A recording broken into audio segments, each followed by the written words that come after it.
for so long. For this night I pray that the star will shine me my way to share with me the special, special day where I'm breathing in the sky for our love.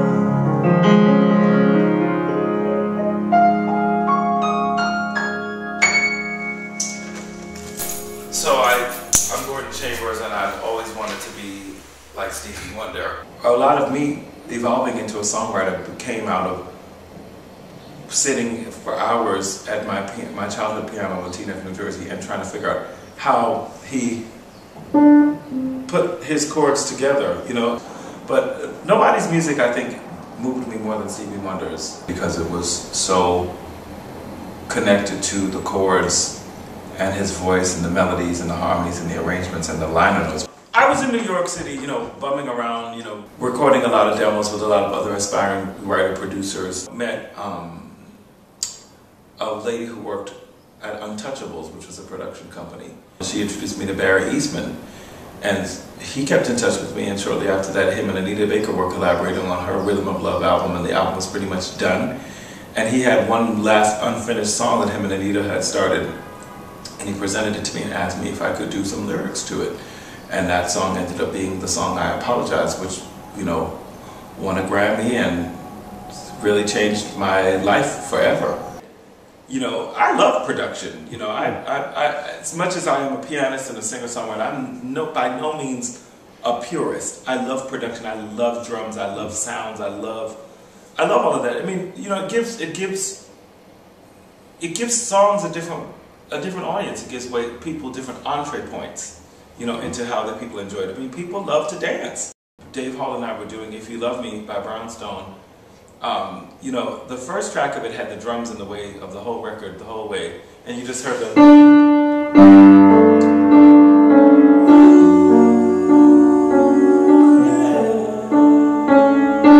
You just heard that part of it.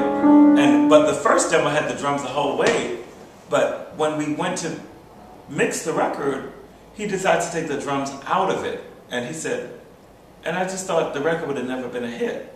I said, well, how can you have a song with an R&B song with no drums in the first verse, all the way to the drums don't come into the chorus? He said, well, the words you wrote are really compelling. I think that people will want to hear those words. And I was like, you're crazy. You're messing the record up.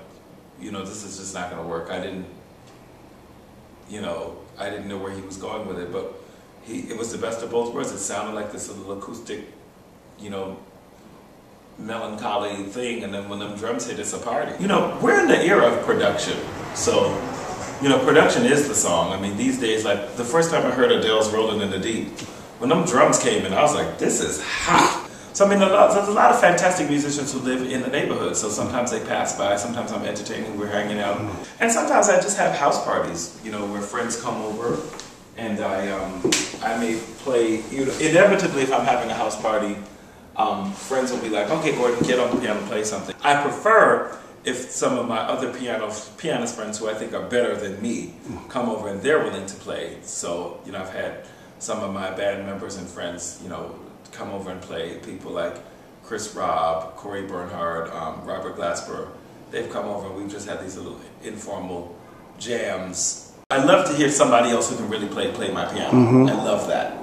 This is an Altenburg. It's made in New Jersey. It's not an old piano. It's not a super expensive piano. I really knew how much I loved it when I was moving into this house, because when I had to see them carrying it up the stairs, if you've ever seen a piano being moved, it's like, I was like, if they drop my piano. You know, when I was actually producing Whitney Houston in 2002, you know, I was singing her the bridge of a song that Barry and I had written called One Wish. And she said, you know, I think you want to get back. She said, I think you want to do what I do, baby. I think you want to sing. And she put that bug in my ear. I would consider myself more of a vocal artist. You know, even as a songwriter, you know, I was always the one singing the demos, singing the background. So, I mean, it's always been about the singing. But when I'm in shows where it works, I will usually play something on the keyboard, like usually in the middle of the concert, to just kind of share that side of my audience. And that's sometimes the part of the shows that the audience likes the best. Patti LaBelle kicks ass live. You know, one of the greatest moments of my life, you know, is like singing a duet with her in a concert. There was a song I wrote that was a pretty big hit for her and Ron Isley. And I bumped into her somewhere and I said, you know, I'd really love to sing that with you live. She said, oh, that would be great. I haven't had somebody to sing it with on tour.